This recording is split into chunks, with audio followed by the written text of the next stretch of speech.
जिसने भजन अपना जीवन बना लिया है। तो हमारे प्रभु श्री कृष्ण को महायोगेश्वर कहा गया है,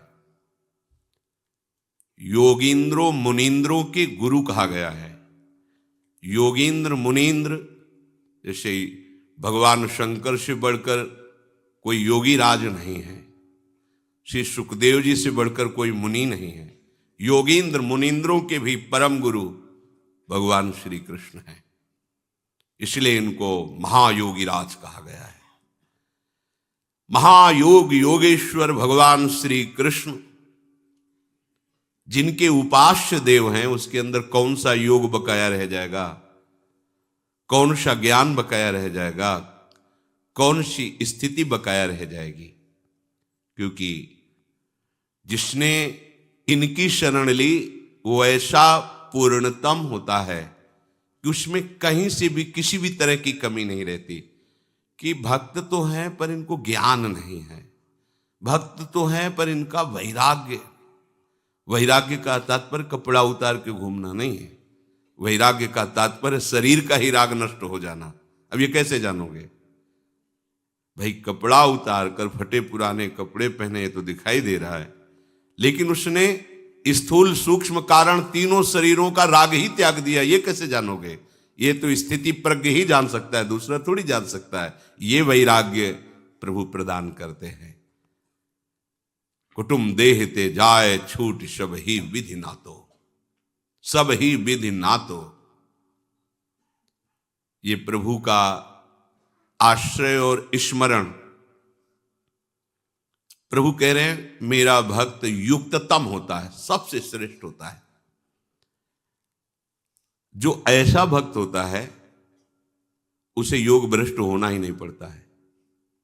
पीछे जो चर्चा हुई कि अंतिम समय भगवद स्मृति नहीं हुई, किसी वासना का आदर हुआ या कुछ हुआ, वो अभी भक्ति की भावना में नहीं उतर पाया, तब ऐसा हुआ है।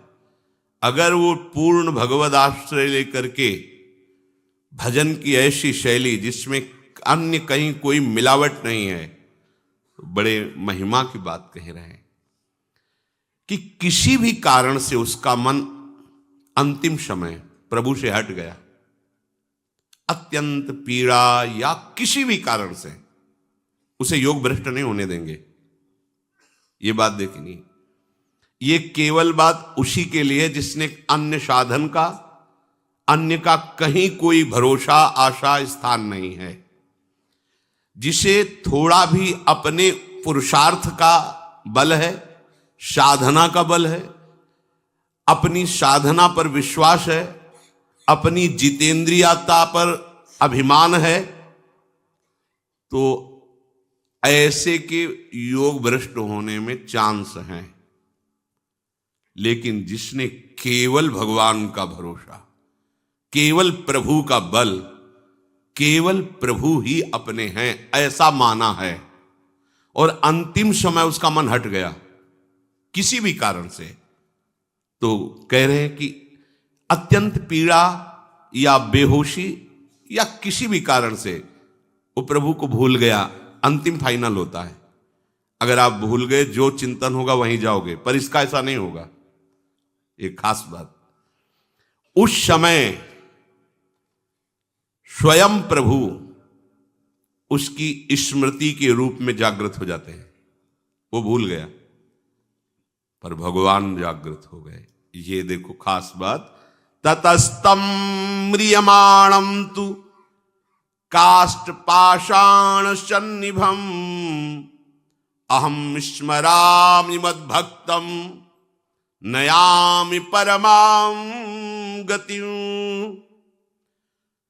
अब उसकी स्थिति अंतिम समय भयानक कष्ट है या किसी भी कारण से पत्थर की तरह हो गई, काष्ठ की तरह, कोई चिंतन नहीं बन रहा, कोई अंधकार छाया हुआ है।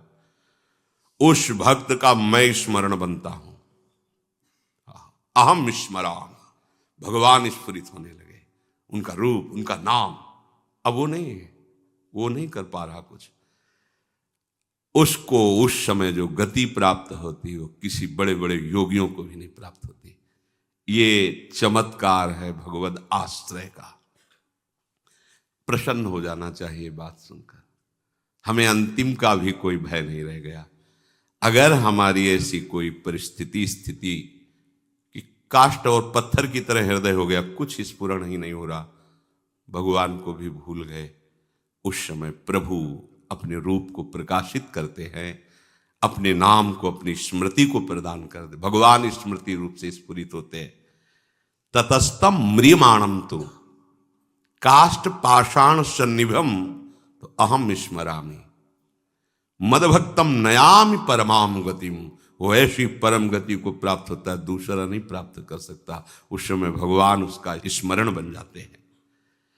कफवातादि दोषेण मद भक्तो नचमाम स्मरेत तस्य स्मराम्य हम नोचेत कृतज्ञो नास्ति मत परहा।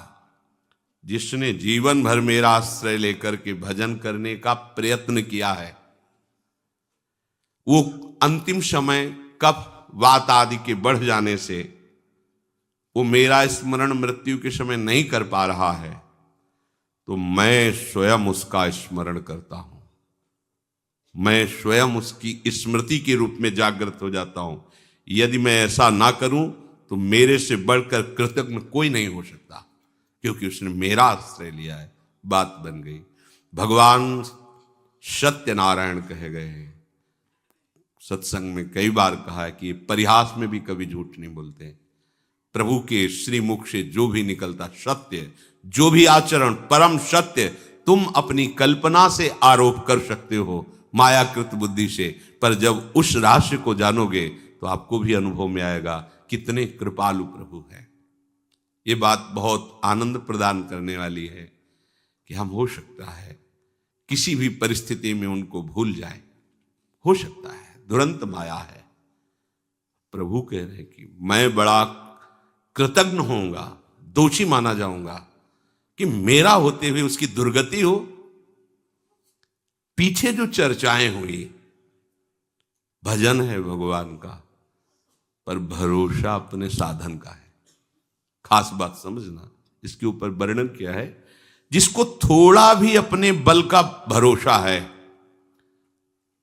अपने पुरुषार्थ का, साधना का, जितेंद्रियता का, सदाचार का, मैं बड़ा तपस्वी हूं, मैं ज्ञानी हूं, मैं ध्यानी हूं, मैं भजनानंदी हूं, है भजन, पर अपना थोड़ा सा बल लिए हुए, ये चूक हो जाएगी, योग भ्रष्ट हो जाएगा।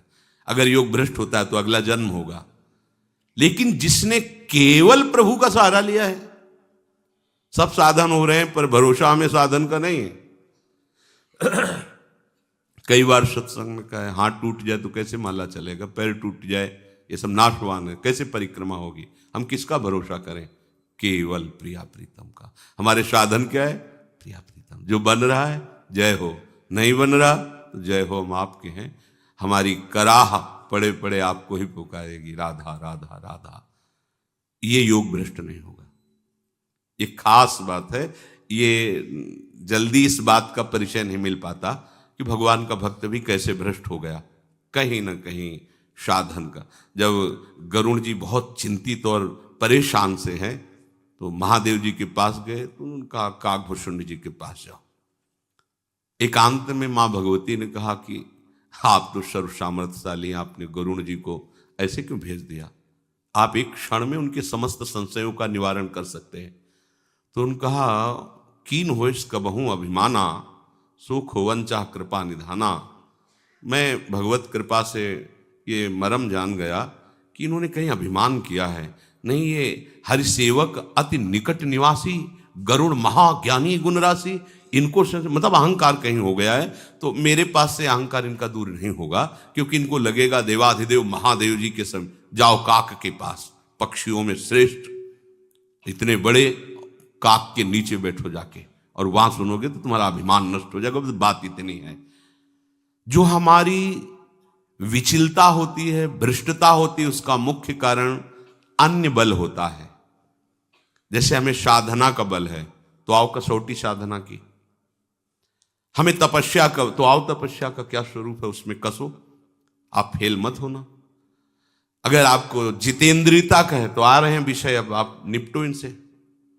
अगर केवल बल, केवल भरोसा प्रभु का है, ये अंदर की बातें बाहर से नहीं जानी जाएगी, केवल प्रभु का भरोसा है, बस बात आप समझ लो, ये भरोसा आ गया, अब इसी जन्म में आपको भगवत प्राप्ति हो जाएगी, कोई भी नहीं बिगाड़ सकता। बोले मरने के समय भगवान को भूल गए तो भगवान कह रहे हम तुम्हें नहीं भूलेंगे, अगर भूल जाए तो हमारे जैसा कृतज्ञ कौन हो सकता है, तुमने मेरा आश्रय लिया, मैं तुम्हारी स्मृति बनूंगा। नाथ पढ़ना चाहिए कि हमारी तो बात बन गई, भरोसा दृढ़।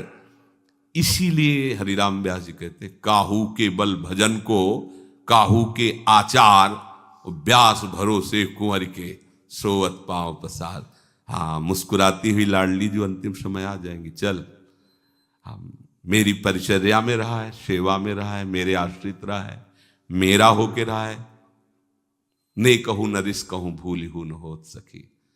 लालजू से भी अधिक करुणा समुद्र लाडली जो है, क्योंकि लालजू के हृदय का प्रेम मूर्तिमान श्री लाडली जो है। आओ, कभी कभी प्रभु सिद्धांत को लेकर भक्त पर थोड़ा कड़ी नजर भी कर देते हैं, जैसे पिता, लेकिन लाडली कभी नहीं, नेक हो न रिस कहूं भूल हूं न होत सकी। इसीलिए उपासक को चाहिए कि अपने पुरुषार्थ का विश्वास या अभिमान न रखे, योग भ्रष्ट होने की संभावना है। अंतःकरण में थोड़ा भी महत्व अपना पराया बकाया रह गया है, मैं कुछ हूं या मेरा कुछ है, फिसलने के लिए पूरी तैयारी आपने कर ली है, चाहे जो हो, योगी हो, ज्ञानी हो, भगत हो, कोई भी हो, मन आपका धोखा दे देगा। और अगर आपने केवल प्रभु का सहारा लिया है तो प्राण छूटते समय मन एकदम संसार में चला जाए तो भी वो योग भ्रष्ट नहीं हो सकता, क्योंकि भगवान वादा करते हैं, ये भगवान के वचन है, उस समय मैं उसका स्मरण बन जाता हूं। आ गए महाराज, स्वयं आ गए। जैसे भक्तों ने मांगा है ना कि आखिरी समय हो तो आप मुस्कुराते हुए सामने हो, मांगने की जरूरत नहीं, वो आ जाएंगे। वो इतने करुणा समुद्र फिर नहीं देखते, अंतिम समय फाइनल वो सुधारते हैं। इसीलिए तो भक्त निर्भय रहता है, निश्चिंत रहता है। जिसे प्रभु का भरोसा है और जिसे अपना भरोसा है, वो कुछ भी बोले वो चिंतित हो जाएगा, परेशान हो जाएगा, जरा सा विकार में वो विकल हो जाएगा, विह्वल हो जाएगा।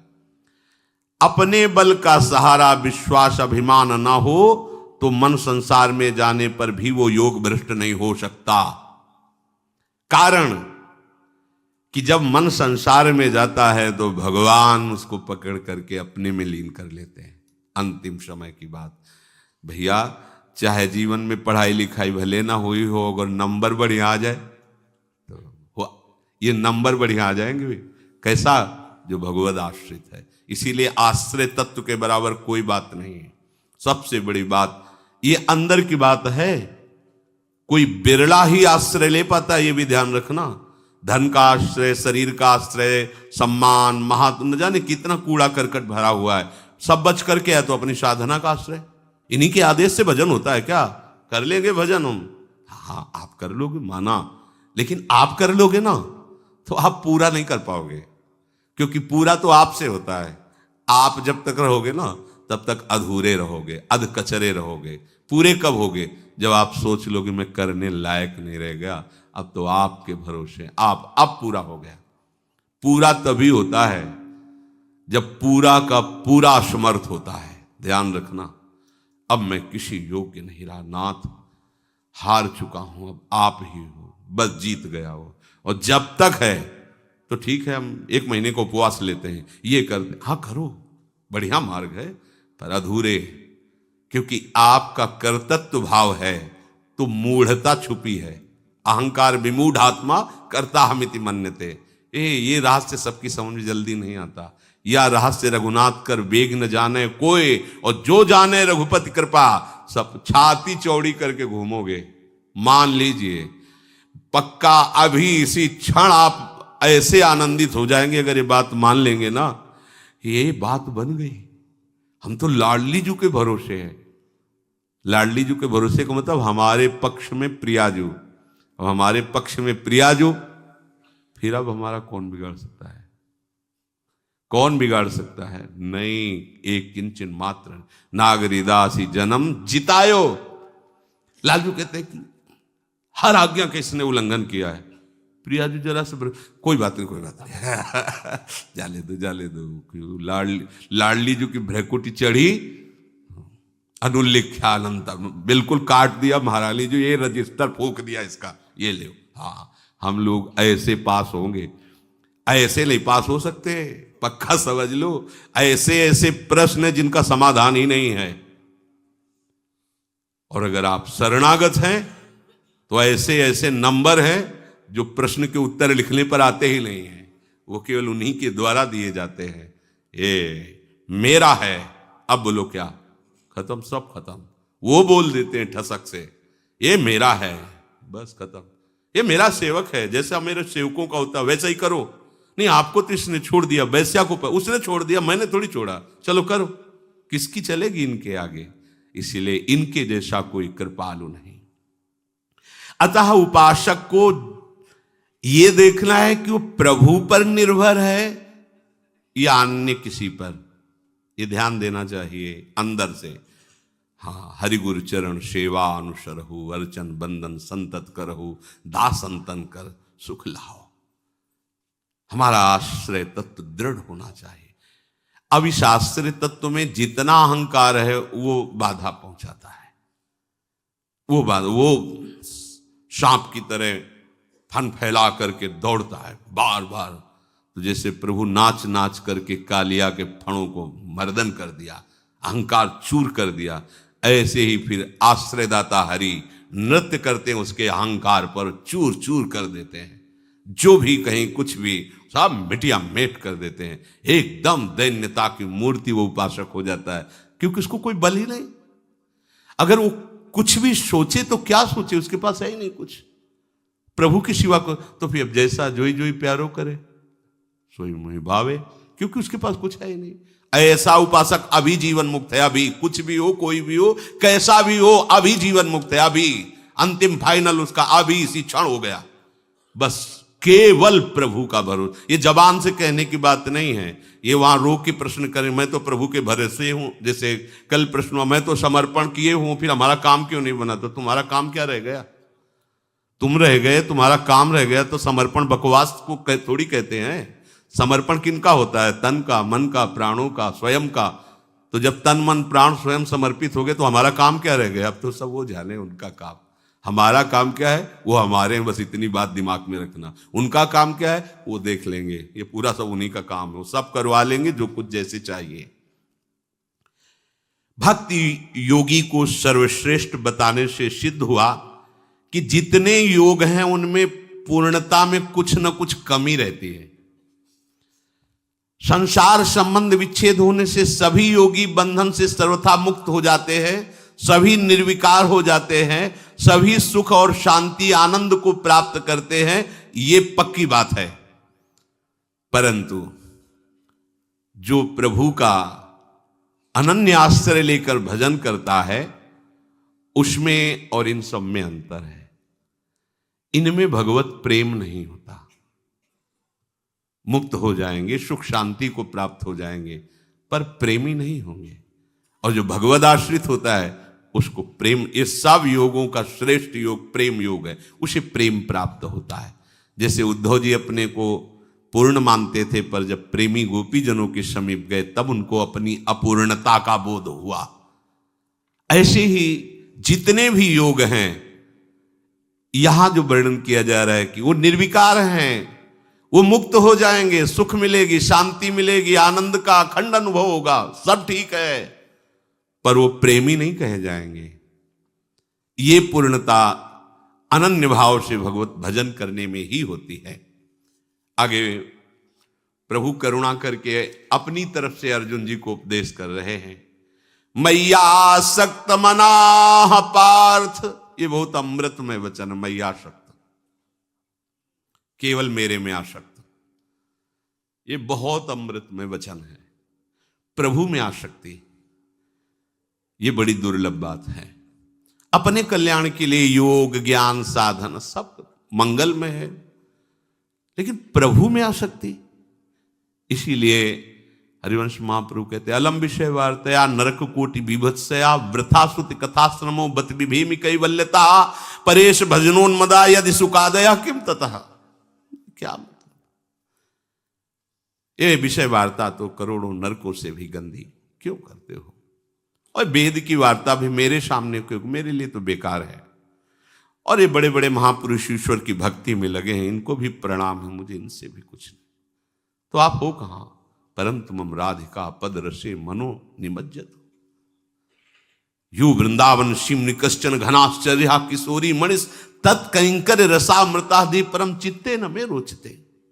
जे और कुछ अच्छा नहीं, बस प्यारी जू की प्रतिपल मुस्कुराहट देखना है, उनको सुख पहुंचाना है। गोरे चरणारविंद के सिवा मुझे कोई मोक्ष परम पदवी कल्याण सब नहीं चाहिए। ये बात, ये सब अपने कल्याण के लिए है, योग ज्ञान वैराग्य। और ये क्या है? ये ऐसी प्रेमावस्था प्रदान करती है भक्ति जिसमें प्रिया प्रीतम के सुख में निमग्न रहना। प्रिया प्रीतम को सुखी देखकर लाल ललना मिली तो हियो शिरावत मोह। यह है मैया शब्द, केवल मेरे में आसक्त। ये दुर्लभ पद है, दुर्लभ पद, केवल मेरे में आसक्त। कोई तत्व ज्ञान में, कोई योग में, कोई अमुक अमुक अमुक अमुक। किस लिए? परम कल्याण हो जाएगा, सिद्ध हो जाऊंगा, मोक्ष पदवी मिलेगी, दुख निवृत्ति हो जाएगी, इसी में सब। और यहां मैया शब्द, मुझे कोटि कोटि नरक भोगने पड़े तो परवाह नहीं, पर प्यारे तुम हमारे नेत्रों से ओझल मत होना। तुम्हारी मंद मंद मुस्कुराहट हमारे हृदय में, हमारे नेत्रों में बसी रहे। नर को भोगवाओ, कोई बात नहीं। नारके परमे पदे थवा, मुझे इनसे कोई मतलब नहीं। नरक स्वर्ग अपवर्ग आस नहीं त्रास है। परमार्थ व्यवहार बनो कि ना बनो, सुख दुख भुगते देह, कोई परवाह नहीं। ये देखो, ये है मैया आसक्त, मेरे में आसक्त। मैयासक्त मनाः पार्थ योगम युञ्जन मदाश्रयः असंशयम समग्रम माम यथा ज्ञास्यसि तच्छृणु। मेरे में आसक्त मन वाला और सिर्फ मेरे ही आश्रित, ये खास बात है। केवल भगवद आश्रय, यहां चूक हो जाती, केवल में चूक हो जाती। आश्रय तो लिए प्रभु का, लेकिन भगवद आश्रय लिए हैं अपने सुख साधन के लिए, और वो भी अनन्य भाव से नहीं लिए। मांगना भी अच्छा है, हम कहते हैं बच्चा बन के मांगो, स्वामी बन के नहीं। पैसा कर दो, इतने लाख का भोग लगा देंगे, ये कौन बोल रहा है? नहीं, बच्चा बन के। जैसे बच्चा मां से कहता है क्या कि हम तुम्हें एक साड़ी ला के देंगे, तुम हमारा काजल लगा दो ठीक से, ऐसा कहता है क्या? काजल लगाओ हमारे, हमको स्नान करवाओ, इसके बदले में नहीं करवाओगे तो हम रोते हैं, अभी आपको करवाना पड़ेगा। बदले में वो कुछ देने लायक के लिए, मां के सिवा उसका कुछ है ही नहीं, तो क्या बदले में मां को दे? कभी बच्चे ने कहा कि हमें अमुक वस्तु दो तो हम आपको ऐसा ऐसा नहीं। मेरी मां है, ऐसे ही मेरे प्रभु है। अगर उस कोटि का भक्त नहीं बनाऊं तो मांगूंगा अपने प्रभु से, लेकिन लोभ लालच घूस दे के ले, हमारे पास है ही नहीं कुछ, तो दे क्या? तो हमें चाहिए। कैसे चाहिए? जैसे अपने स्वामी से, अपने पिता से, अपनी मां से हम झगड़ जाते हैं। छोटा बच्चा खिलौनों के लिए झगड़ जाता है, नाशवान खिलौना प्लास्टिक का है पर झगड़ जाता है, मुझे ये चाहिए।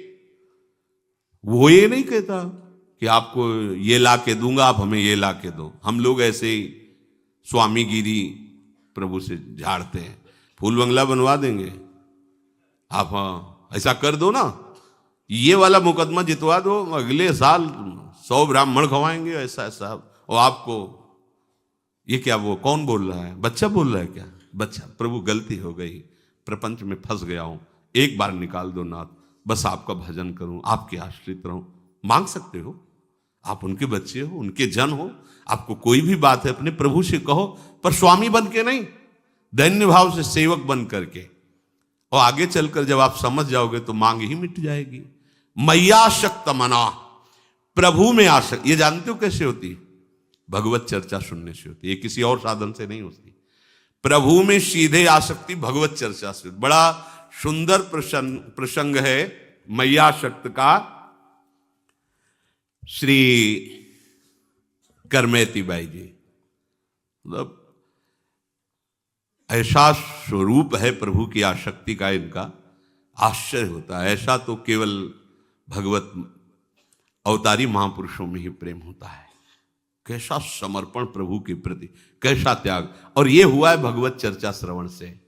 शेषावती नृप के पुरोहित की बेटी जानो, बास हो खणेला करमेती सो बखानिए, बस्यो उर श्याम अभिराम कोटि काम हूते, भूले काम धाम सेवा मानसी पिछानिए, बीत जात जाम तन बाम अनुकूल भयो, फूली फूली अंग गति मति छविशानिए, आयो पति गौनो लेन भायो पितु मातु हिए, लिए चित चाव पट आभरण आनिए।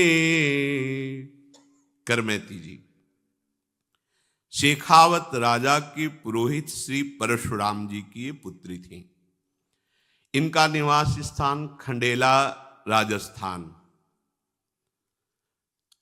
अब परशुराम जी अधिकतर भगवत चर्चा ही करते रहते थे।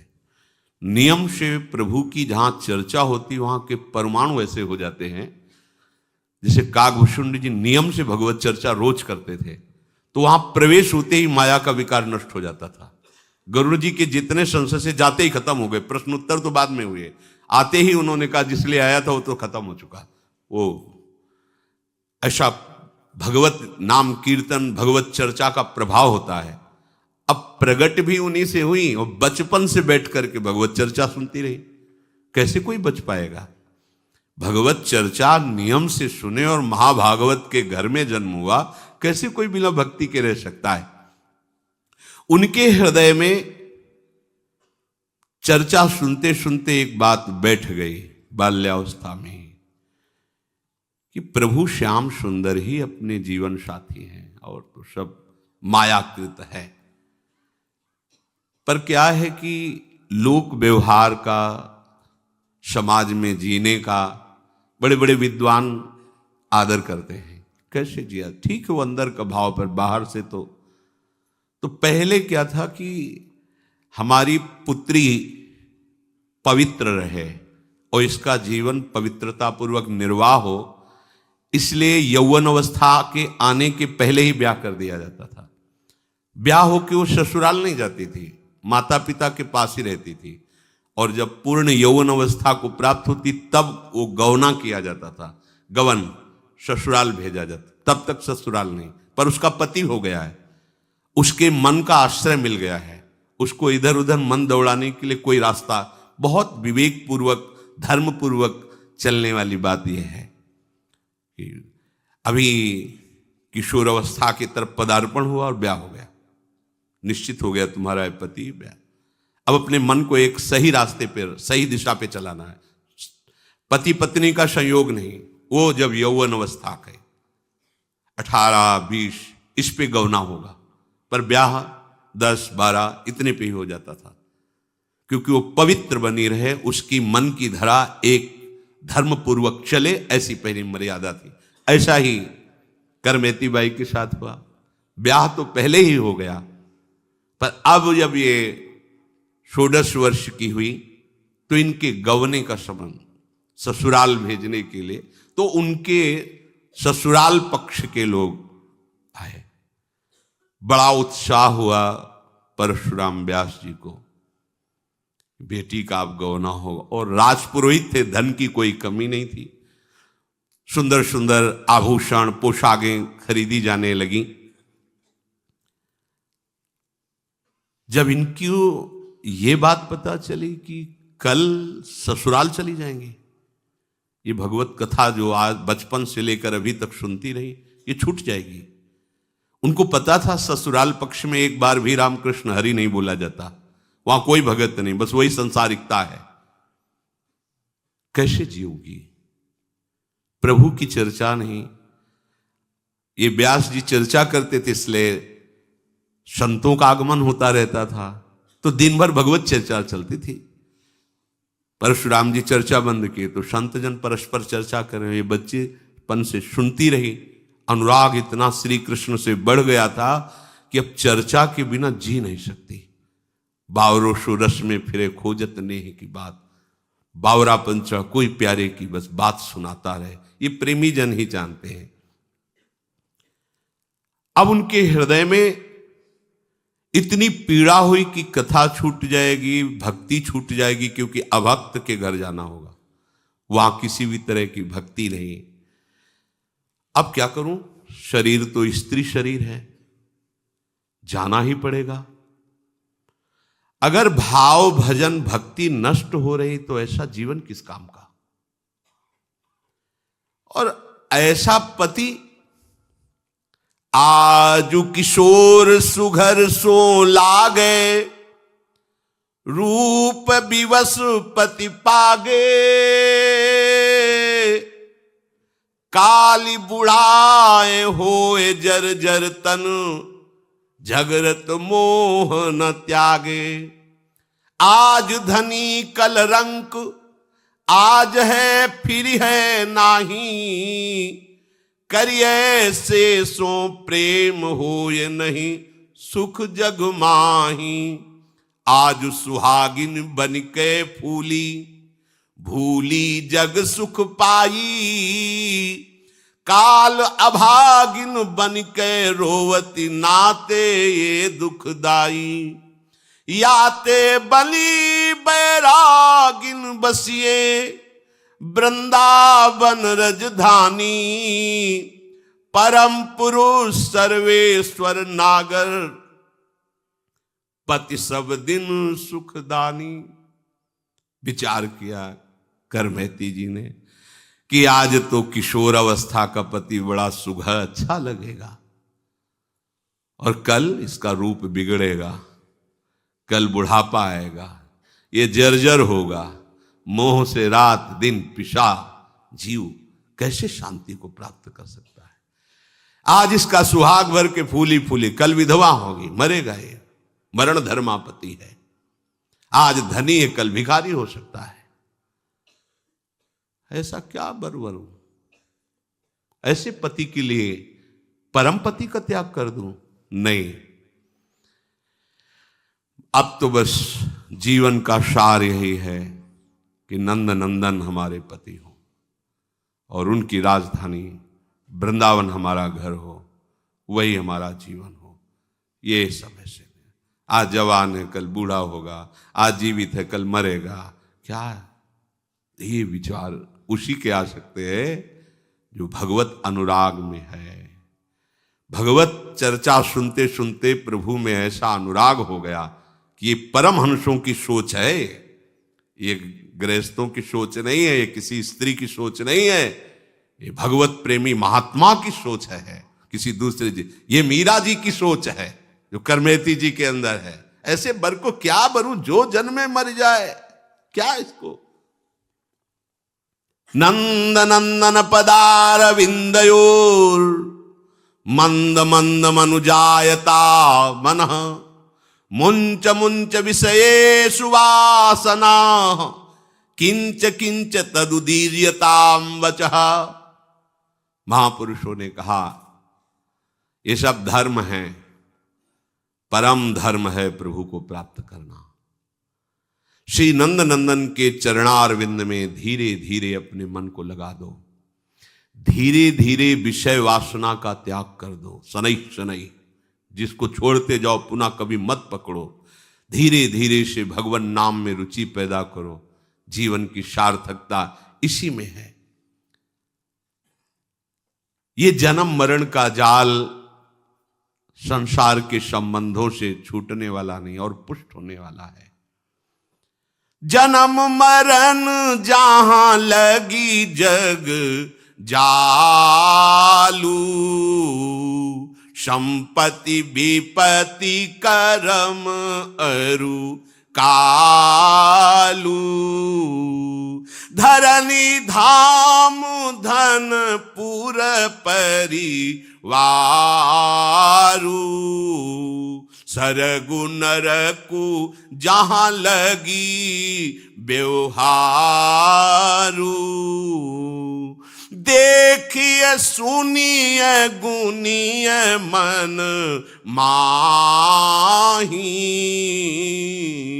मोह मूल परमारथ नाही। करमेती जी ने विचार किया, ये जन्म मरण द्वंद्व दुख सुख संपत्ति विपत्ति कर्म काल, ये घर परिवार पति पुत्र, ये स्वर्ग नरक, ये सब माया का प्रपंच है, ये सत्य नहीं है, मोह मूल है, ये परमार्थ नहीं है। इसका त्याग करके निरंतर प्रभु के चिंतन में लगे रहना, यही जीवन की सार्थकता है।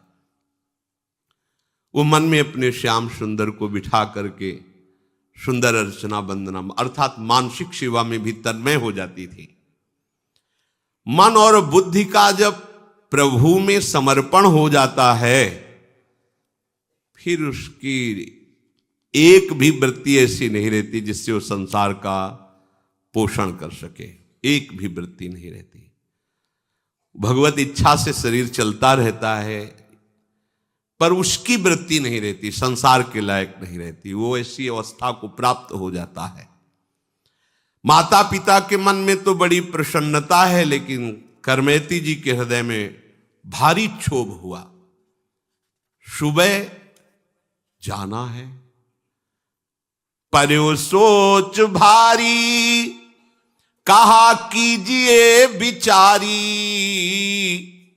हाड़ चाम सो सवारी, देह रति के न काम की, ताते देवों त्यागी, मन सोवे जन जागी, अरे मिटे उर्दाग एक साची प्रीति श्याम की, लाज कौन काज जो पे चाहे ब्रजराज सुत, बड़ोई अकाज जो पे करे सुधी धाम की, जानी भोर गौनो होत शानी अनुराग, रंग संग एक वही चली भीजी मति बाम की।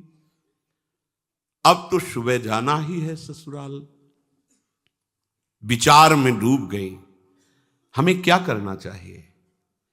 ये हड्डी और चमड़े से ढका हुआ ये शरीर बिना भगवत साक्षात्कार किए छूट गया तो किस काम का रहा मनुष्य शरीर प्राप्त करना? इस शरीर को ही त्याग देना चाहिए।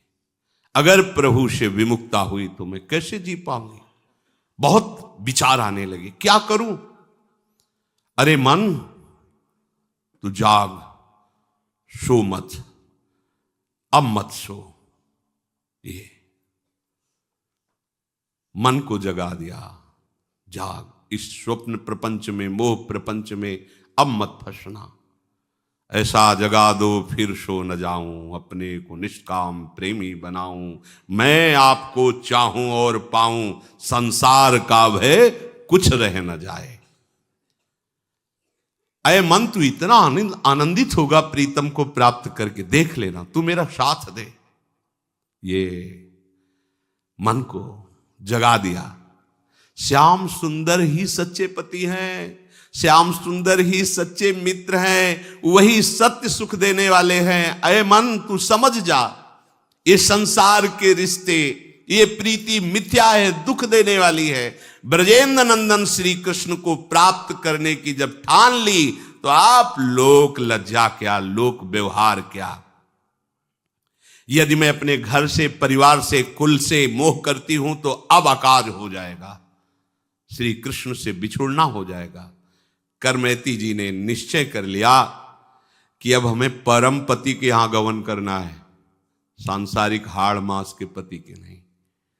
ये सबकी बात नहीं है, उन परमहंस स्थिति को प्राप्त महापुरुषों की है, जिनके सामने लोक है ही नहीं।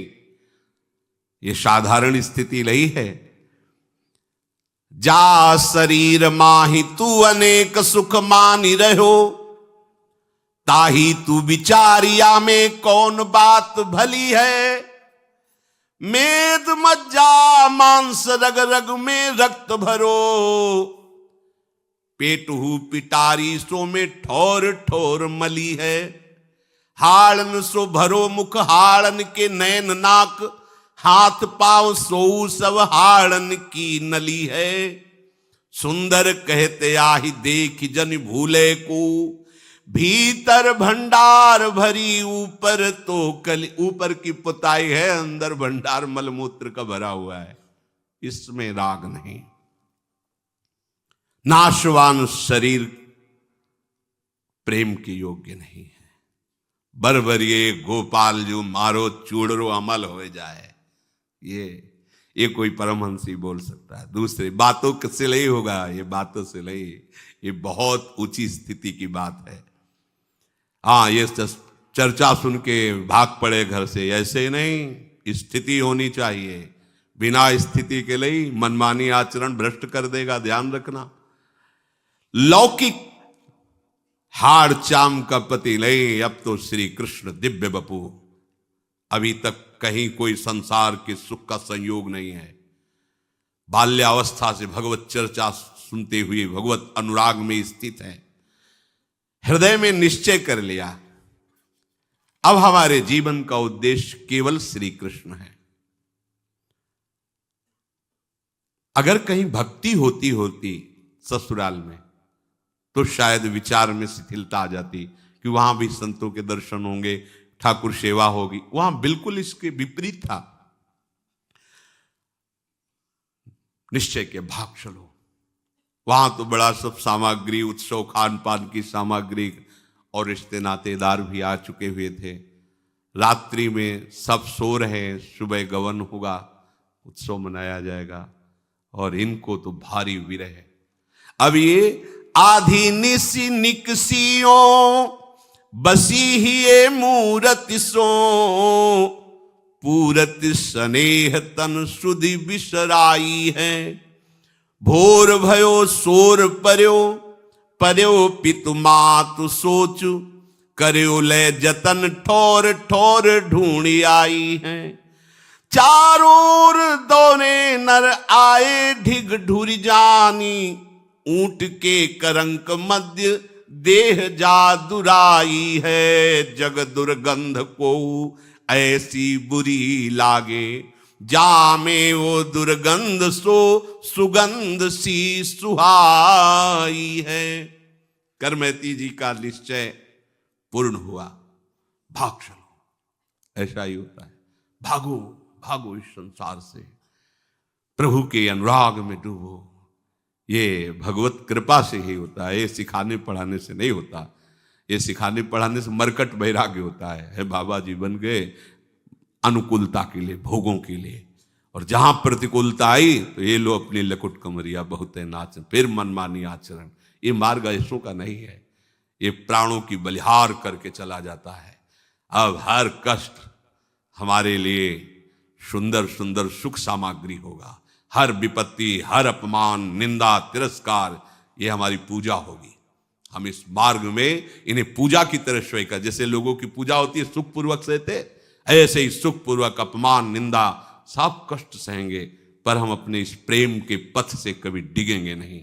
प्रेम पंथ अति कठिन है, सबको निभात नाई।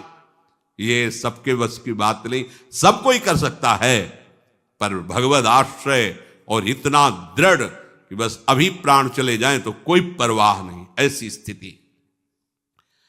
करमैती जी ने देखा कि सब सो गए, आधी रात का समय है। माता पिता को मन से प्रणाम किया और श्री कृष्ण की याद करके आंसू बहाते हुए घर से निकल पड़ी। वाह बहादुर, यह है बहादुर, इसे बहादुरी कहते हैं। पति के मिलन की सुबह वेला है, सांसारिक सुखों की भरमार है, क्योंकि राजपुरोहित है, नवीन अवस्था है, स्त्री शरीर है, ये बहादुर चल पड़े। अब तो जो कुछ हो नंद नंदन के सिवा, प्रभु के सिवा हमारा कोई नहीं। मैं चली री तहां जहां मोहन मुरली, मधुर मधुर धुनि बाजेरी, जमुना पुलिन सुभग वृंदावन, मोहन मदन विराजेरी। कैसा सुख होता है जब उपासक एकमात्र भगवान का आश्रय लेकर सारे संबंधों को तृण की तरह तोड़कर जब कदम बढ़ाता है। सच्ची सच्ची भगवान ऐसे गोद में ले लेते हैं उसे। केवल भगवान ही उसकी बात को जानते हैं, और वो केवल भगवान की कृपा को ही समझ पाएगा, दूसरा नहीं समझ पाएगा। मैं चली री तहां, कैसा अनुभव हो रहा होगा जब अर्धरात्रि का समय है, सारे संबंधों को तोड़कर अभी तक घर के बाहर नहीं निकली थी, जानती नहीं वृंदावन कहाँ है, कहाँ क्या संसार का स्वरूप है। नंद नंदन को हृदय में रखकर चलो वृंदावन। मैं चली री तहां जहां मोहन, वो उपासक कर रहे हैं। उस समय की स्थिति को सोचो जरा, सारे सुख एक तरफ हैं, सारे संबंध एक तरफ हैं, जानती नहीं वृंदावन किस दिशा में है, कहां है, अभी तक बाहर ही नहीं निकली। राजपुरोहित की पुत्री है, अर्थात राजकुमारी की तरह पोषण हुआ है, सारे सुखों को तिलांजलि देकर। हाँ, नारी मुई घर संपत्ति नासी, मूड मुड़ाए भय सन्यासी, ये तो बात अलग है। विपत्तियां हैं, बड़ी समस्याएं हैं, चलो एक मार्ग है, बाबा जी बन जाते हैं, खाने पीने की मौज रहेगी, कोई मेहनत नहीं करना, बड़ा मस्ती, चार प्रणाम करेंगे, ये सब। ये इन पथिकों का मार्ग है जिन्होंने ब्रह्मादिक के भोगों को भी ठुकरा दिया। मृत्युलोक के भोगों की क्या बात, अपने प्यारे के लिए जिन्होंने जीवन न्यौछावर कर दिया।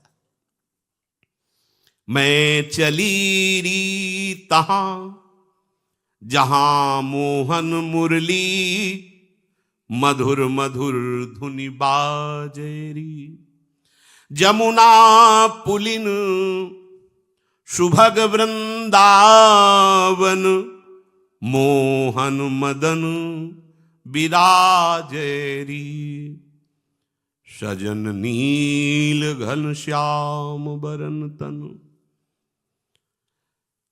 लसत दामिनी छाजेरी, मोर मुकुट की शोभा बरनो, इंद्रधनुष दुति लाजेरी। ये अभी चली है, कदम निकाला कि देख लो श्याम सुंदर बस गए मानस पटल पर। कोई उनके लिए कदम निकाले और फिर वो सिक्का साथ न दे, ऐसा नहीं होता, चल दिए। उन्होंने कदम उधर निकाला और वृंदावन बिहारी उनके मानस पटल पर, चल मेरी रूप माधुरी ले चलेगी तुझे मेरे धाम।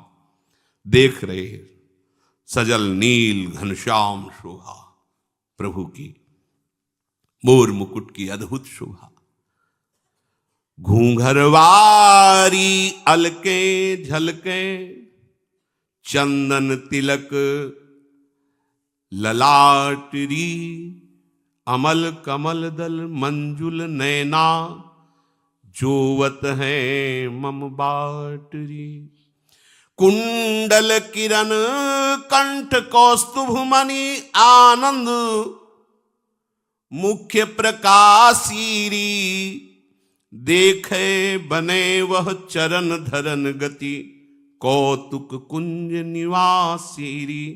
एक खास बात इसमें कह रहे, अमल कमल दल मंजुल नैना, जोवत है मम बाटरी। प्रभु ऐसे देख रहे मानो आज तक आपका इंतजार करता रहा, आप आ रहे हो, स्वागत है आपका, मेरा रास्ता देख रहे।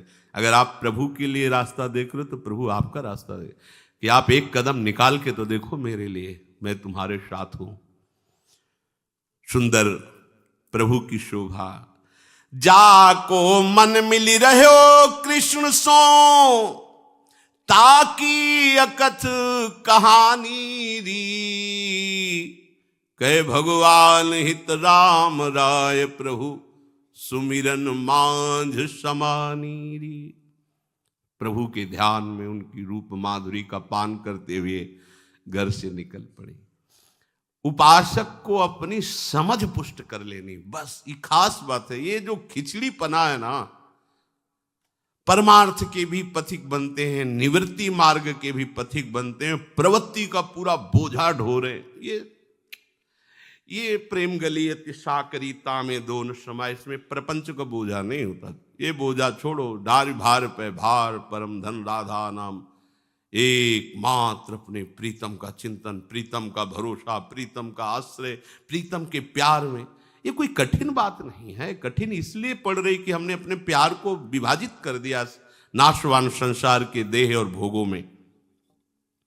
प्रभु के चरणारविंद में चलने के लिए आवश्यकता अनन्यता की है, अन्य की नहीं। और हम अन्य छोड़ नहीं पाते। अब अगर ऐसे नहीं है तो कहीं ना कहीं मोबाइल नंबर लिख ले, ये जीजा का मोबाइल नंबर, ये फूफा का मोबाइल नंबर, कभी जरूरत पड़ी ना तो ये फोन नंबर भैया ना लो, समझो। अगर इनके फोन नंबर चुरा के रखोगे तो श्री जी का फोन नंबर नहीं मिल पाएगा, पक्का समझ लो। किसी का नहीं तो अब आपसे कोई समस्या आई, कोई परेशान आई, कोई भी विपत्ति आई तो आप सीधे लाड लीजिए, ये लग गया फोन नंबर आपका, लाड लीजिए। आप किसी का कोई नहीं, आप देख लो जैसा चाहे दंड दो या बचा लो, ये तो आपके ऊपर की बात। बस खत्म, आपका काम खत्म। अब आगे देख लेना। अगर इतना भी अन्य आश्रय रखे हो तो भटकना पड़ेगा। जानबूझ करके भी अन्य आश्रय नहीं रखना चाहिए, पक्की बात समझ लो कि भाई हम अमुक पदाधिकारी हैं, कभी जरूरत पड़े आपको बड़ा कार्यक्रम में नंबर हमारा नहीं, जरूरत नहीं। अगर लाडली जी के द्वारा हमको भयंकर अपमान और दंड भोगना पड़े तो पुरस्कार से भी ज्यादा हमारे लिए लाभदायक है। और आपके द्वारा यदि वो बचा लिया जाए तो हमारे लिए नरक से भी बढ़कर कष्टदायी है। बने तो रघुपति बने और बिगड़े तो भरपूर, तुलसी और अंते बने ताबनि वे पे धूर। ये बात हृदय में बैठनी चाहिए, केवल प्रवचन करने या सुनने की नहीं है, ये बननी चाहिए। तुलसी और अंते बने ताबनि वे पे, नहीं बनाना मुझे। मेरी जो दुर्गति हो, जो अपमान हो, जो निंदा हो, जो दंड मिले वो मेरे प्यारे से ही होगा, हमें किसी और की जरूरत नहीं है। और कुछ समझो सो समझो,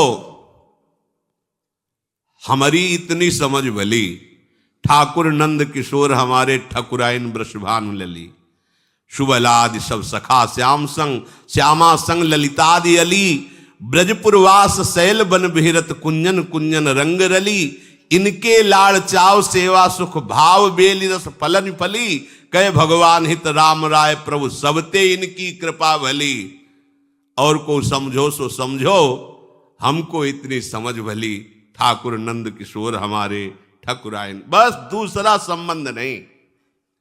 श्याम सुंदर की भावना, उनकी मधुर मूर्ति का दर्शन करते हुए आधी रात को घर से निकली। मन में तरह तरह के प्रेम तरंगे उठ रहे हैं। वृंदावन जाऊंगी, प्रभु मिलेंगे, जब मिलेंगे तो दौड़कर उनके गले से लग जाऊंगी। वो जब हमारे गले से लगे, हाँ कितना आनंद अनुभव होगा।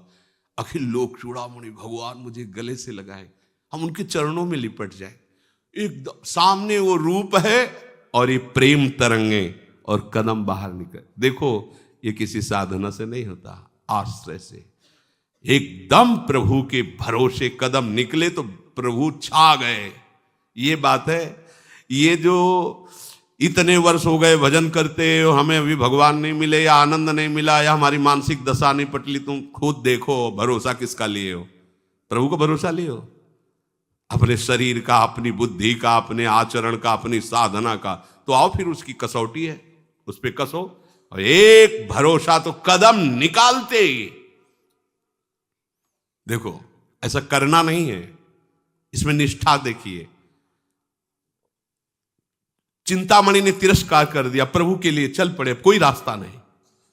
कुछ दिन चले, गुरु कृपा हुई, भजन में लगे, फिर एक सुंदर स्त्री दिखाई दी, वो वैसे ही फिर फंस गए, फिर उसके पीछे पीछे गए, फिर अरे धिक्कार है नेत्रों को, फोड़ लिया। ये अनुकरणीय बात नहीं करे, यहां निष्ठा की बात देखनी है। बस इन्हीं नेत्रों ने तो मुझे प्रभु से विलक किया, चल दी। कोई साधना करनी पड़ी, हाथ पकड़ लिया, जे भी गिरे गिरे क्या, वो प्रभु अनुभव करा ला था, हाथ पकड़ के निकाल। और वो विचार करें इतना लंबा हाथ किसका हो सकता है जो मुझे कुएं से निकाल ले हाथ पकड़ के। अजान बाहु तो भगवान ही हो सकते। अब वो ऐसे पकड़ने कोई भगवान छुड़ा लिए। हाँ बोले ठीक है छुड़ा लो। हाथ छुड़ा करके तो तुम जा सकते हो, नौ किशोर हो, मेरी इतनी सामर्थ्य का है, पर हम तुमको भी कह रहे हैं कि तुम मेरे हृदय से निकल के दिखाओ तो तुम्हें फिर हम जाने बड़े बलवान हो तुम। ये बात छुड़ाए जात हो निबल जाने, हृदय ते तब जाओ तो तुम्हें सबल सराओ, तुम्हें तब मानू बलवान जब निकल जाओ हृदय से। अब आज ये स्थिति हृदय में श्याम सुंदर विषय है, प्रेम तरंगों में कदम बढ़ते चले जा रहे हैं। वृंदावन की किधर है कुछ पता ले, वही ले जा रहे, आंखें फोड़ ली, हाथ पकड़ के वृंदावन ले जा रहे हैं। भाव में ठाकुर जी बसे ले जा रहे, कभी वृंदावन नहीं गई, कभी कोई रास्ता नहीं जानती, नगर का रास्ता नहीं जानती, राजकुमारी की तरह पालकी में चलने वाली राजपुरोहित की पुत्री हैं। अब प्रातः काल इनका नियम था, जब ये शैया से उठती थी तो प्रभु के मधुर नामों का उच्चारण करती। ये भक्तों का स्वभाव होता है।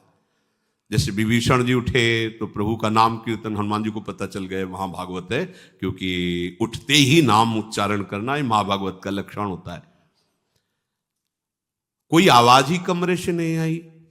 उनकी मां का नियम था, जैसे कुछ लोगों के अलार्म की घंटी की आवाज से नेत्र खुलते, उनकी मां के नेत्र खुलते थे करमेती बाई के नाम कीर्तन से।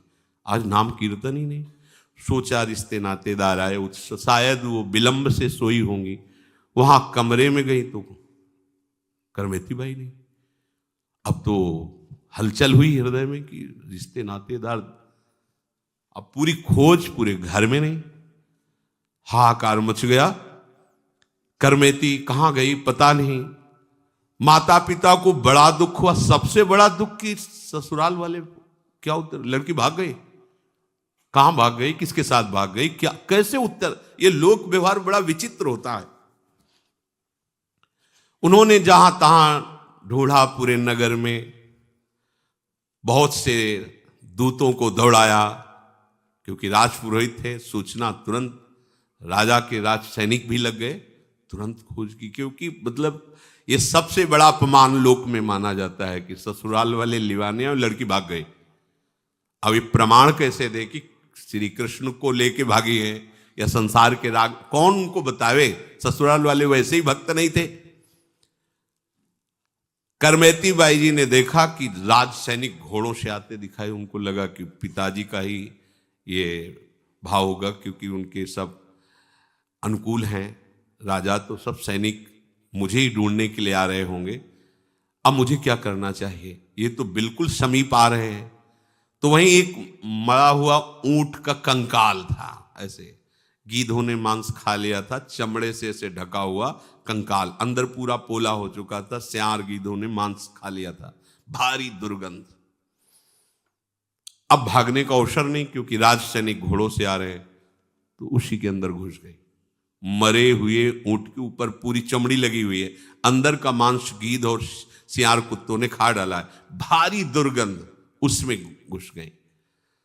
देखो कैसी श्री कृष्ण मिलन की चाह। भारी दुर्गंध में भी उनको कोई परेशानी नहीं, लेकिन संसार की सुगंध नहीं चाहिए, संसार की सुख नहीं चाहिए। वो सड़ी दुर्गंध भी उनको बहुत अच्छी लगी। हृदय में जब प्रभु का मिलन का, प्रभु के चिंतन का सतत भाव रहता है तो नरक भी नरक नहीं रहता, वो परमानंदमय हो जाता है। विषयों से कितनी घृणा हो जाती है भक्त को कि यद्यपि ऐसी स्थिति में एक मिनट भी रुकना मुश्किल, आसपास, फिर उसके अंदर घुस करके प्रेमोन्मत्तता देखो। अभी बालिका ही कही जा सकती, 16 वर्ष की अवस्था है, इतनी भारी दुर्गंध में वो बैठी। ये भगवान की भक्ति का प्रभाव होता है कि विष भी अमृत बन जाता है। आग भी चंदन की तरह शीतल हो जाती है। और यहां दुर्गंध में उनको जानते हो क्यों दुर्गंध नहीं लगी? क्योंकि मानस पटल पर श्री कृष्ण और घ्राणेन्द्रीय श्री कृष्ण की सुगंध में मतवाली है, बिल्कुल दुर्गंध नहीं आ रही, आराम से उसके अंदर छुपी बैठी।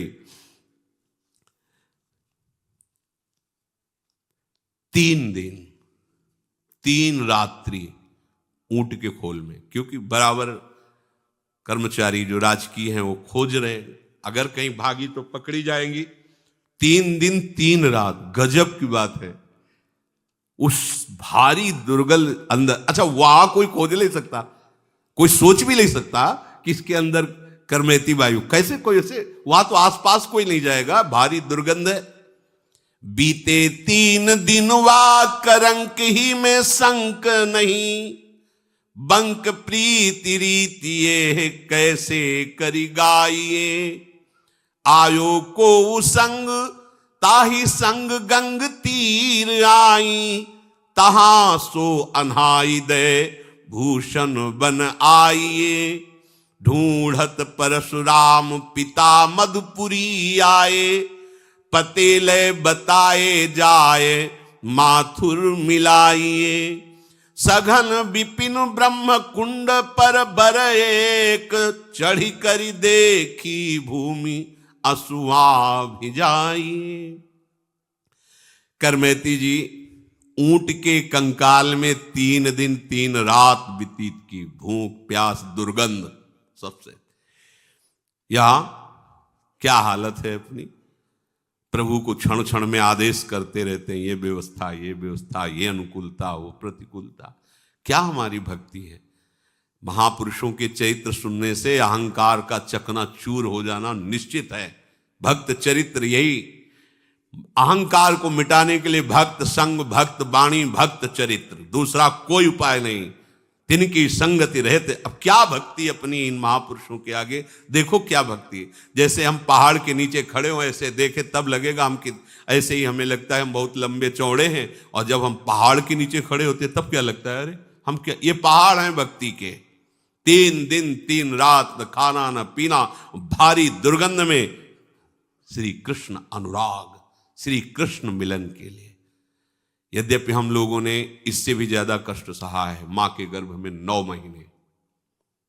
महीने जहां मलमूत्र और सब गंदे पदार्थों के बीच में रहे, पर हमको भान नहीं हो रहा। 9 महीने रहे, सब कोई रहे हैं, कहां रहे हैं अच्छे से पता है, पर वो माया के द्वारा विस्मृति है उस दुख की। फिर हम नया गर्भ बनाने की चेष्टा कर रहे हैं, ऐसे कर्म कर रहे हैं, फिर हमें पता नहीं किस योनि की मां के गर्भ में जाना पड़ेगा। सुअर कुत्ता क्या बनेंगे, होश ठिकाने कर लो। यहां का कोई कष्ट नहीं है यदि भजन हो रहा है। भजन नहीं हुआ तो यहां का सम्राट सुख भी सुख नहीं, वो दुख है, एक क्षण में सब मिटिया मेट हो जाने वाला है। अभी प्राण निकले क्या, सब धरा का धरा रह जाएगा। ऊंट के कंकाल में ही 3 दिन 3 रात व्यतीत हो गए। जरा भी दुख नहीं, जरा भी घृणा नहीं, जरा भी शंका नहीं, जरा भी शिकायत नहीं प्रभु से। क्यों? बोले ये प्रीति की बाकी रीति है। प्रेमी कभी अपने प्रीतम पर दोष दर्शन थोड़ी करता है। हम तो निकली आपके नाम पर, मुझे यहां रुकना पड़ रहा है ऊंट के ऐसे सड़े दुर्गंध युक्त उसके पेट में। कैसे कोई वर्णन कर सकता है इस बाकी रीति का, प्रेम की। 4थे दिन ऊंट के कंकाल से निकली, क्योंकि बराबर से ढूंढते ढूंढते हार गए। उसी समय वहीं से एक तीर्थ यात्रियों का दल निकला, नाम कीर्तन करते हुए, बड़ा सुख मिला, उनके पीछे पीछे लग गए। वो गंगा स्नान के लिए जा रहे थे, शोरों में गंगा जी विराजमान, उनके साथ वहां गई, गंगा स्नान किया। देखो भगवान का विधान, ऊंट के शरीर में रहे, गंगा स्नान किया, फिर विचार किया ये सोने की जंजीर, ये अंगूठी, ये कंकन, ये शोभा नहीं देते भगवत मार्ग के पथिक को। तो वही जो ब्राह्मण आदि तीर्थ पुरोहित होते हैं, उन्हीं को सब आभूषण जो कीमती सब उतार करके दे दिए। तहां से अनहाइदय भूषण बनाए। कैसे? वृंदावन में अब कोई श्रृंगार नहीं, जो भी सांसारिक कीमती वस्तुएं थी, वहां तीर्थ पुरोहित को दे दिया। वैसे भी स्नान आदि के बाद दान करना चाहे, उन्होंने सोचा कि अब ये रखकर वृंदावन जाएंगे, सोने की जंजीर, अंगूठी, ये सब।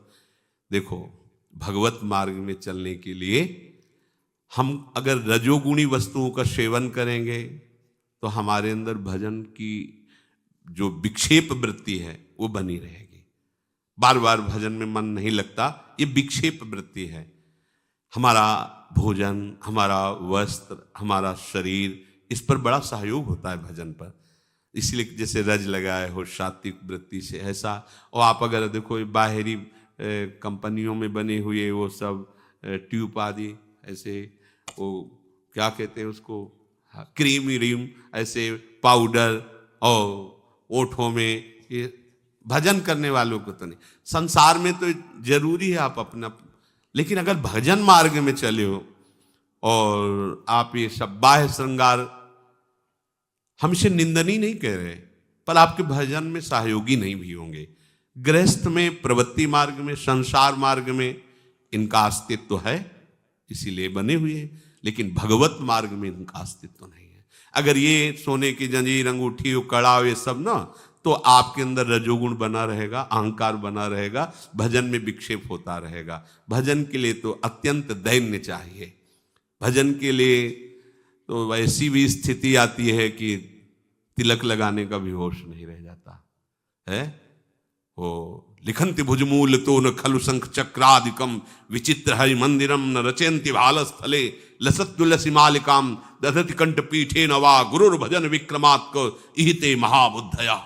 ऐसी भजन की ऊंचाई पर पहुंच गया, शरीर की शुद्धि नहीं, तो सोने चांदी से, आभूषणों से या अन्य प्रसाधनों से शरीर का श्रृंगार करना, ये हमारे भजन में बाधा पहुंचा देगा, क्योंकि हमें शरीर राग ही मिटाना है। बाहरी श्रृंगार में हम तो अच्छा नहीं रहेगा।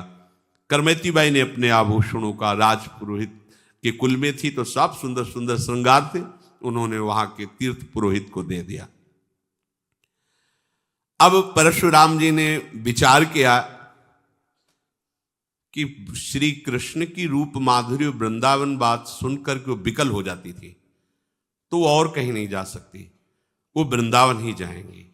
और ऐसा ही हुआ, गंगा स्नान करके वहां से पूछते हुए वृंदावन धाम की उन्होंने यात्रा की।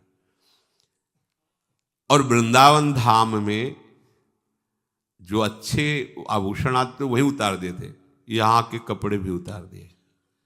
बड़े बड़े पत्ते बट वृक्ष के जैसे, ऐसे उनको ऐसे शरीर पर गीली मिट्टी ऐसे पोत ली, ऐसे लगा ली। कैसा वैराग्य, गजब का वैराग्य। पत्ते से ऐसे शरीर के स्थानों को ढक करके रात दिन भजन में लगे। वृंदावन का उस समय वास अत्यंत दुर्लभ वास, क्योंकि सिंह, भेड़िया, चीते, मच्छर, सांप, बिच्छू, ये सब। अब आज तो आधुनिकता का बहुत कुछ नहीं, कहीं कोई बिजली, ये सब रोड, ये सब नहीं। बाहरी लोगों का तो यहाँ आना ही नहीं। जो भगवत प्रेमी हैं वही कोई कदम रख सकते थे, नहीं। वृंदावन केवल उन महापुरुषों के लिए था जो प्रिया प्रीतम के अनुराग रंग में छके हुए हैं, जिनके बस कर करवा कामरी कांधे में कुंजन माही बसेरो। ये तो अत्यंत दुर्लभ रहनी है। व्यास जी ने, परशुराम जी ने विचार किया वृंदावन ही गई होंगी। वहां से आए और मथुरा में किसी चौबे ब्राह्मण के यहां रुके।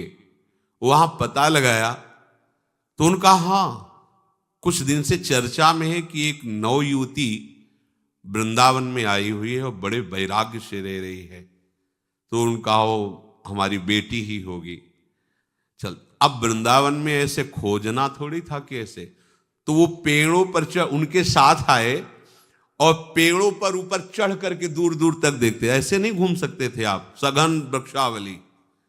जिस समय सब आचार्य कोटि के यहाँ ऐसा नहीं कि साधारण पुरुष आ सके कि यहाँ मनोरंजन, चलो वृंदावन घूम जाते, ऐसा नहीं था। कोई प्राण समर्पित करने वाला ही आता था यहाँ। और ये भी आए मथुरा के पंडा को लेकर, तो एक वृक्ष में चढ़ गए, दूर दूर तक देख लिया, फिर किसी ऊंचे वृक्ष पे चढ़ गए। ऐसे नहीं कि आप ऐसे ढूंढ लो, ऐसे घूम लो। तो एक वट वृक्ष के ऊपर चढ़े तो दिखाई दिया रज पोते हुए पूरे शरीर में ब्रह्म कुंड पर करमेती जी ध्यानस्थ विराजमान है, और ऐसा ध्यान कि आंख मुंदी हुई, आंखों से अश्रु बह रहा है। वहां की भूमि भींग गई, इतने आंसू। यहां 2-4 बूंद आंसू गिर जाए तो अपने को हम प्रेमी छपवाना चाहते हैं। वहां दशा क्या है, कितना कठोर जीवन।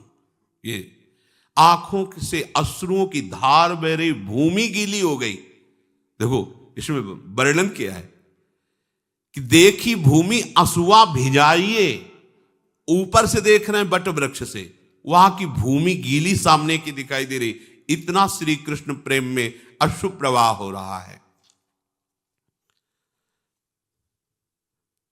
ये रंग जी के मंदिर के निकट है ब्रह्म कुंड। ये प्राचीन तीर्थ है। वत्सहरण के बाद ब्रह्मा जी ने यहीं प्रभु की स्तुति की थी, प्रदक्षिणा की, नमस्कार किया। इसीलिए इस तीर्थ का यहाँ बड़ा महिमा है, जो रंगनाथ जी के समीप है ब्रह्म कुंड, इसीलिए उसे कहा गया। वहां हो दूर से देखा मूर्तिमती मानो तपस्या विराजमान हो। वृक्ष के ऊपर चढ़ के देख रहे थे सर्प, बिच्छू, बाघ, भेड़िया, हिरन, मयूर, पशु पक्षी, ये आसपास सब घूम रहे थे करमेती जी के। ये वृंदावन में बड़ो ही कठिन है, वृंदावन में बास महापुरुषों। यहाँ का मच्छर ऐसा डंक जैसे बिच्छू मारे, ऐसे यहाँ के मच्छर। पदों में लिखा है, नागरीदास जी ने पदों में लिखा है, यहाँ के मच्छर, मतलब वो पदों में रचना की यहाँ के मच्छर ऐसे थे। और ब्रजवासियों की हृदय वृत्ति बड़ी कोमल है और वचन बहुत कठोर है, हेलना पूर्वक। इनके प्यार को समझ, ए रे बाबा, अरे तो जैसे हजारों घूमे, चल आ रोटी खा ले, ऐसा लगेगा झगड़ा कर रहे हो। गरम गरम रोटी घी से चुपड़ी खवाएं। इनके वचनों को जो है कभी अन्य भाव से न ले। इनकी जैसे गोपाल सहस्त्र नाम, ऐसे इनके गालियां निकलती हैं मुख से। जब ये बहुत प्यार में होंगे तो 2-4 गालियां ये आपको प्रसाद में देंगे, उसे कि हमें गाली दे रहा है, ऐसा नहीं, ये प्रसाद है इनका। हेलन पूर्वक बात, ऐसे बात करेंगे मानो झगड़ा कर रहे हैं। हृदय इनका बहुत, ये बड़ा कठिन है ब्रजवास करना। अगर इनका अपमान कर दिया तो श्री कृष्ण का अपमान है। बात समझो, ये भगवत पार्षद हैं सदैव। बड़े बड़े आचार्यों ने यही शिक्षा दे के अपने जनों को भेजा है। और इनकी पवित्रता पर दृष्टि न डालें। ब्रजवासियों के जूठ टूक और घर घर छाछ में केवल ब्रजवासियों के लिए बातें कही गई। वो किस जाति पक्ष के, ये भी नहीं देखना है। अब व्यास मिठाई विप्र की तामे लागे आग, वृंदावन के स्वपचलों जूठन खाइए मांग, ऐसा वर्णन करते हैं। ये धाम है। संपूर्ण शरीर में ब्रज लगी हुई है, केश ऐसे बंधे हुए हैं, पत्तों की कौपीन लगाए हुए हैं, सूखे पत्तों की, हरे पत्ते भी नहीं, क्योंकि ब्रज की सब सखियां हैं। ये सब जो प्रभु की नित्य परिकर, यही सब वृक्ष के रूप में है। या आये नहीं करना चाहिए कि बाहर से नीम है दतून तोड़ रहे फाड़ा हो, ऐसे नहीं। होश में रहो, ये भगवत धाम है। बहुत बड़े बड़े अपराध होते हैं, बहुत बड़े बड़े अपराध होते हैं। ऐसी चतुराई से वृक्षों को गिराया जाता है। पूछो, तुम्हारी चतुराई वो जान रहे हैं। हरिराम व्यास जी करें, एक डाल काटने का दंड है करोड़, गौ हत्या करोड़, ब्राह्मणों के मारने का जो अपराध है, ये ब्रज की लताएं। आज ये सब कोई ना तो सत्संग मान रहा है ना। एक लता तैयार होने में कितना समय लगता है, जो लगाते हैं वो जानते हैं। 40-40, 50-50 वर्ष होते हैं, तब जाकर वो अच्छा एक वृक्ष रूप धारण करते हैं। और चंद रुपए लगाकर उस वृक्ष की पहले धज्जियां उड़ा दी, काट के फेंक दिया, नाश कर दिया। कैसे जगह जगह दी, ना तो वृक्षों की कदर रह गई है, ना वृक्ष कोई लगा रहा है। जानते हुए ब्रज है। हमारे प्रिया प्रीतम तुम्हारे फ्लैट में नहीं खेलेंगे। लता भवन सुख शीतल छहा, श्री हरिवंश रहत नित्य जहां, तहां न वैभव। हाँ, 4 लताएं लगी हैं, नीचे गाय के गोबर से लीप पोत दिया है, 4 पुष्प और ऐसे श्रृंगारित कर दिया। भावना कर रहे प्रिया प्रीतम। ऐसा लताओं का किसी भी तरह से हम ह्रास न करें। वो पत्ते भी तोड़ के अपने नहीं नए बांध रहे, पुराने पत्ते जो वृक्ष त्याग देते वही लगा रहे। यहां एक बार एक बड़े संत थे, उनके फोड़ा हो गया था। तो किसी ने कहा कि बबूल की हरी पत्ती तोड़कर पीस कर बांध देने से फोड़ा ठीक हो जाता है, धीरे धीरे वो ठीक हो जाता है। तो उन्होंने कहा कि यहाँ ब्रज 84 कोस के बाहर जाओ और कोई वृक्ष फिर उससे मांग करके लाओ। यहाँ ब्रज 84 कोस का नहीं, यहाँ का किसी भी पत्ते को भी नहीं, ये सब श्री जी के लिए है। ये 84 कोस के ये श्री जी के लिए, श्री जी के लिए डाल पत्ता जो भी टहनी उनकी शोभा श्रृंगार अपने प्रयोग के लिए नहीं है। मना कर दिया था, नहीं हमारे फोड़े में बांधने के लिए नहीं, जाना 84 कोस बाहर से लाओ, या नहीं। ये सब प्रिया प्रीतम के नित्य के लिए भूमि, एक एक पत्ता श्री जी के लिए। यहाँ वैसे भी नहीं कहते कि वृंदावन के वृक्ष को मरम न जाने कोई, यहाँ डाल डाल और पात पात पर राधे राधे हो। ये श्री जी के निज परिकर हैं। अब ऊपर से चढ़ के देखा, जबकि ब्रह्म कुंड में ध्यानस्थ करमेती जी विराज। अब तो नहीं रहा गया, चिल्ला के रो पड़े, वृक्ष से नीचे उतर करके आए। पहले तो थोड़ी देर बैठे रहे कि शायद आंखें खुले, जब देखा आंखें ही नहीं खुले तो लिपट गए चरणों में। उतरी के आए, रोए पाए लपटाए गयो, कटी मेरी नाक जग मुख न दिखाई। बहुत बड़े विद्वान भी हैं, भक्त भी हैं, पर भक्त की चरम अवस्था करमेती बाई की है। देखो, एक टीस तो है, तुम बिटिया हो के ऐसा कर दिए, भाग गई हमारी तो नाक कटवा ली तुमने। ससुराल के लोग सब आए थे, गांव के, भाग गई लड़की। ये लोक में होता है ना, लोक में मतलब ये जो लोक व्यवहार है ये बड़ों बड़ों को ग्रसित कर लेता है, बड़ों बड़ों को। देखो इतने बड़े विद्वान हैं, इन्हीं की कृपा से, इन्हीं के संग से उसके अंदर ऐसी प्रेममयी भक्ति जागृत हुई जो बेटी है। लेकिन पिता सब कुछ जानते हुए भी लोक का इतना प्रभाव है कि यद्यपि भक्ति को जानते, भाव को जानते, तभी तो चरणों में गिरे, पर कह रहे तुमने बहुत हमारी नाक कटवा दी। सब जो राजपुरोहित थे, हमारी धाक थी, हमारे को 4 लोग दंडवत करते थे, अब 4 लोग बातें करते, नाक कटवा दी तुमने। उतरी के आए, रोए पाए लपटाए गयो, कटी मेरी नाक जग मुख न दिखाइए। चलो गृहवास करो, लोक उपहास मिटे, सासु घर जाओ मत सेवा चित लाइए। को सिंह व्याघ्र अजू बपु को विनाश करे, त्रास मेरे होत फिरी मृतक जीवाइए। बोली कही सांच बिनु भक्ति तन ऐसो जानो, जो पे जियो चाहो करो प्रीति जस गाइए। करमेती जी के पिता बट वृक्ष से उतर कर आए और करमेती जी के चरणों में लिपट गए। उन्होंने आंख खोली, देखा पिता। बोली बेटी ऐसे छिप कर भाग आना, तुम्हारा तुम जानते हो मुंह दिखाने लायक नहीं रहे। जिधर से इन्हीं की बेटी भाग गई, नाक कटवा ली आपने, मैं मुख दिखाने योग्य नहीं रह गया। एक बार चलो तुम, संसार में मेरी हंसी हो रही, मेरी निंदा हो रही, तुम चलोगी तो शांत हो जाएगी। ससुराल मत जाना, घर में रहकर, घर में ठाकुर सेवा है, खूब ठाकुर सेवा करो, भजन करो। और बात समझो, ये वन है, कोई बाघ सिंह तुम्हारे शरीर को नष्ट कर सकता है। मुझे इस बात का बड़ा डर लग रहा है। सासू के यहाँ मत जाना, ससुराल मत जाना, हमारे यहाँ ही रहना, अपने घर में रहना, ठाकुर जी का भजन करना, पर यहां से चलो। तुम्हारी माँ तो ऐसा लग रहा है नहीं जाओगी तो मर ही जाएगी, जीवन दान दो उनको, चलो। करमेती जी ने कहा पिताजी सत्य कहा आपने, सत्य कहा। जिसका प्रभु से अपनापन नहीं है तो उसकी तो नाक कटी गई है, उसकी नाक है कहां? वो तो जीवित मुर्दे के समान, जिन हरि भगत हृदय ने यानी जीवित 100 समान थे। वो मुंह दिखाने लायक भी नहीं जिसके हृदय में भगवत प्रेम नहीं। वो समझते थे कि बेटी है हमारे उपदेश का आप प्रभाव पड़ेगा। नहीं नहीं, अब तो ऐसा रंग चढ़ गया, अब किसी का और रंग, इस श्याम सुंदर का रंग जिसके ऊपर चढ़ गया फिर कोई रंग नहीं चढ़ता।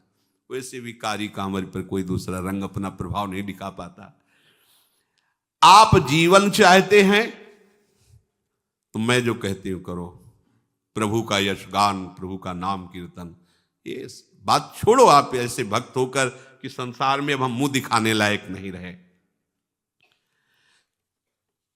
हृदय में जब प्रभु से अपनापन हो जाता है तो ठीक उत्तर देने में कोई भक्त कहीं भी नहीं हिचकिचाता। हिरण्यकश्यप से नहीं हिचकिचा रहे, 5 वर्ष के बालक है प्रहलाद जी। परशुराम जी कह रहे कि मैं राजा का पुरोहित हूं, इतनी भारी प्रतिष्ठा समाज में है और तुम यहां भाग के चले आई हो, जानती हो हमारी क्या दशा हो गई है। किसके लिए रो रहे हैं? किसके लिए रो रहे हैं? बड़े विद्वान हैं, भगत है, किसके लिए रो रहे हैं? प्रतिष्ठा के लिए रो रहे हैं। मतलब आप देखो, जैसे घर परिवार के लोग होते हैं, आप बहुत सुख सुविधा सब दो तो फिर वो पूछते हैं, देखो तुम ठीक से रहा करो, अगर तुम्हें कुछ हो गया तो हमारा क्या होगा। सूक्ष्मता से बात पकड़ना। देखो इनको, बहुत विद्वान हैं, भगत हैं, महापुरुष, हमारी प्रतिष्ठा धूल धूसरित हो गई। किसके लिए रो रहे हैं? किसके लिए पैर पड़ रहे हैं? बेटी आज मैं निहाल हो गया तुम्हारी जैसी बेटी पाके, क्योंकि शास्त्र का ज्ञान इनको है।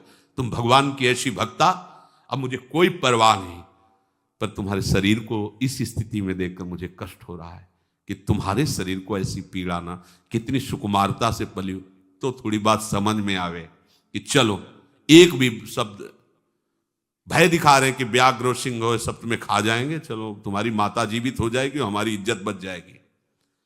यही हाल संसार का है, यही हाल है। कहीं तुम कटी नाक, कटे जो पे होए को। करवेती जी, तुम्हें नाक है ही नहीं तो कटी। कह रही है यही बात खास, ये बहुत गंभीर विषय है, गंभीर बात है। कह रहे तुम कह रहे हो नाक कट गई, तुम्हें तो नाक ही नहीं थी तो कटी क्या? नाक जानते हो किसे कहते हैं? भगवान के प्रेम को नाक कहते हैं। तुम्हारे है ही नहीं भगवत प्रेम, तुम्हें तो नाक कट गई। बुद्धि बड़ी, चतुराई बड़ी, सुख सुंदरता तन सो लपटी है। मान बड़ो, धन धाम बड़ो, यश कीरत हु जग में प्रगटी है। झूमत द्वार गजेंद्र हजार, सुरेशहु ते कछुनाई घटी है। तुलसी का राम स्नेह बिना, मानो सुंदर नारी की नाक कटी है। अगर भक्ति नहीं है तो नक कटा तो वैसे ही हो, तुम्हारी नाक ही नहीं तो क्या तुम्हारी नाक कटेगी।